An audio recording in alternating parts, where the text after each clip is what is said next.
صحابی رسول حضرت زید بن حارثہ رضی اللہ تعالی عنہ ایک بار سفر کے لیے طائف شہر کا نام ہے جو مکہ کے قریب ہے، آپ نے ایک خچر کرائے پر لیا۔ خچر والا ڈاکو تھا، وہ آپ کو سوار کر کے لے کر چلا۔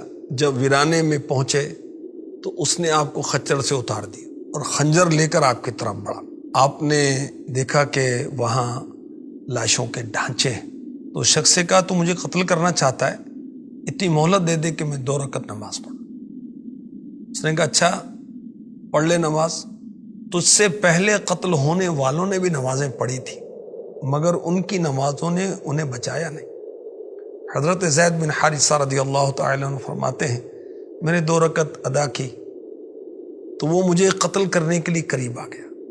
میں نے دعا مانگتے ہوئے اللہ کو پکارا، یا ارحم الراحمین۔ فوراً غیب سے آواز آئی، اے شخص تو ان کو قتل مت کر۔ یہ آواز سن کر وہ ڈاکو ڈر گئے، ادھر ادھر دیکھنے لگا، کوئی نظر نہیں آیا تو پھر بڑھا۔ تو حضرت زید بن حارثہ رضی اللہ تعالی عنہ نے پھر بلند آواز سے پکارا، یا ارحم الراحمین۔ پھر غیبی آواز آئی، اے شخص ان کو قتل مت کر۔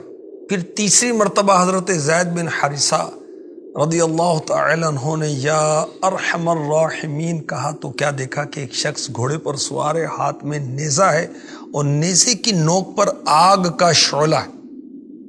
آتے ہی ڈاکو کے سینے میں زور سے نیزہ مارا اور وہ نیزہ سینے کو چیرتا ہوا پیچھے سے پار ہو گیا، ڈاکو زمین پر ڈھیر ہو گئے۔ وہ آنے والا کہنے لگا، جب آپ نے پہلی مرتبہ یا ارحم الراحمین کہا، اللہ پاک کو پکارا تو میں 7ویں آسمان پر تھا۔ جب تم نے دوسری مرتبہ پکارا یا ارحم الراحمین تو میں دنیا کے آسمان پر تھا۔ تیسری مرتبہ پکارا تو میں تمہارے پاس تمہاری امداد کے لیے پہنچ گیا۔ حضرت زید بن حارثہ رضی اللہ تعالی عنہ آخری نبی مکی مدنی صلی اللہ علیہ وسلم کے غلام تھے۔ آقا علیہ الصلوۃ والسلام نے انہیں آزاد کر کے اپنا منہ بولا بیٹا بنا لیا تھا۔ غلاموں میں سب سے پہلے آپ نے اسلام قبول کیا۔ آپ کا نام مبارک قرآن پاک میں پارہ 22 سورہ احزاب کی آیت نمبر 37 میں ہے۔ صحابہ میں آپ ہی کا نام قرآن میں آیا ہے، یہ آپ کا خصوصی شرف ہے۔ پیارے آقا علیہ الصلوۃ والسلام نے حضرت ام ایمن رضی اللہ تعالی عنہا جو پیارے آقا علیہ الصلوۃ والسلام کے والد کی کنیز تھیں، ان سے ان کا نکاح فرمایا۔ تو ان سے ان کے بیٹے ہوئے حضرت اسامہ بن زید رضی اللہ تعالی عنہ۔ صحابہ کرام نے آپ کو حب النبی، نبی کا محبوب، اس کا لقب دیا تھا۔ آپ کو یہ بھی سعادت حاصل ہے کہ جب بدر فتح ہوا، غزوہ بدر میں مسلمانوں کی فتح ہوئی، تو یہ خبر پہنچانے کے لیے آپ کا نام سامنے آیا۔ 5 سنہ ہجری 2 شعبان میں پیارے آقا علیہ الصلوۃ والسلام غزوہ بنی مصطلق میں روانہ ہوئے تو حضرت زید رضی اللہ عنہ کو مدینہ پاک میں اپنا نائب بنایا۔ 7 مرتبہ یا 9 مرتبہ اللہ کے حبیب علیہ الصلوۃ والسلام نے حضرت زید بن حارثہ رضی اللہ تعالی عنہ کو اسلامی لشکر کا امیر بنایا، اور ہر مرتبہ آپ نے کامیابی کا جھنڈا لہرایا۔ حضرت زید بن حارثہ رضی اللہ تعالی عنہ پہلے ام المؤمنین حضرت خدیجہ الکبریٰ رضی اللہ تعالی عنہ کے غلام تھے۔ ام المؤمنین نے بطور تحفہ پیارے آقا علیہ الصلوۃ والسلام کو پیش کر دیا۔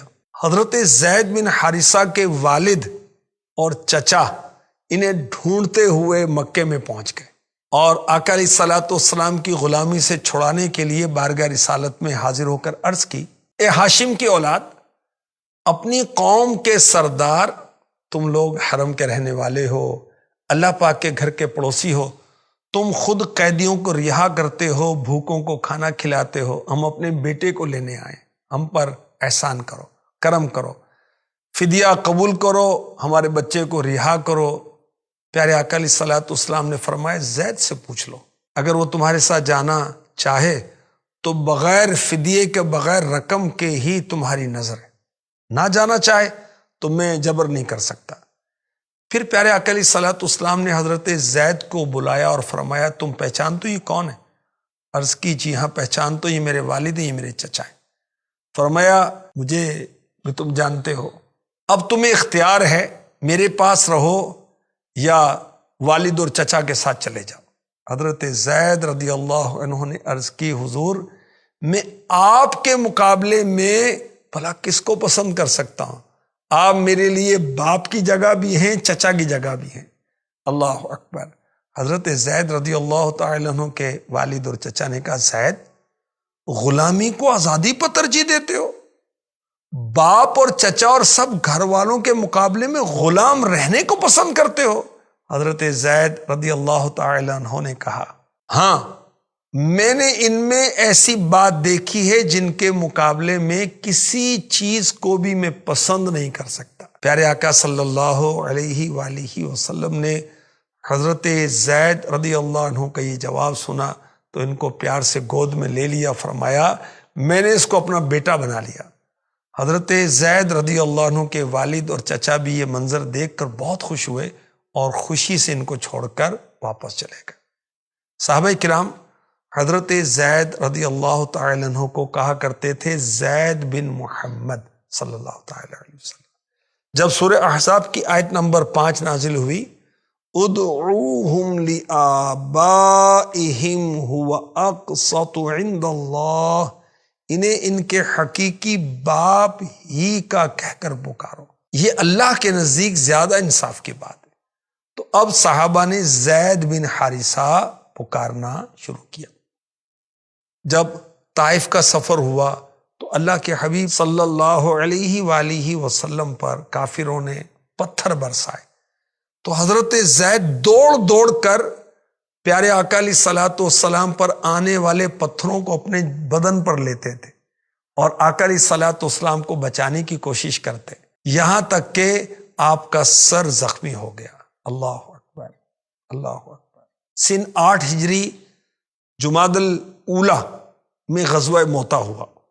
حضرت زید رضی اللہ تعالی عنہ اسلامی لشکر کے علم بردار یعنی جھنڈا لینے والے بنے۔ شیطان آیا اور اس نے وسوسے ڈالے تو آپ نے کیا کہا مومنوں کے دلوں میں ایمان پختہ ہونے کا وقت تو اب ہے اور شیطان مجھے دنیا کی لالچ دیتا ہے۔ اس اسلامی جنگ میں مسلمانوں کی تعداد تھی 3000 اور غیر مسلم کتنے تھے؟ 1,00,000۔ جب کفار کو اسلام کی دعوت دی گئی آپ کی جانب سے تو انہوں نے تیر برسانا شروع کیے، تلواروں کے وار کرنا شروع کر دیے، تو آپ نے گھوڑے سے اتر کر پیدل ان سے لڑنا شروع کیا۔ کافروں نے آپ پر نیزوں اور برچھیوں کی برسات کر دی اور یوں بہادری کے ساتھ لڑتے ہوئے آپ نے جام شہادت نوش فرمایا۔ اللہ پاک کی ان پر رحمت ہو اور ان کے صدقے ہماری بے حساب مغفرت ہو، آمین۔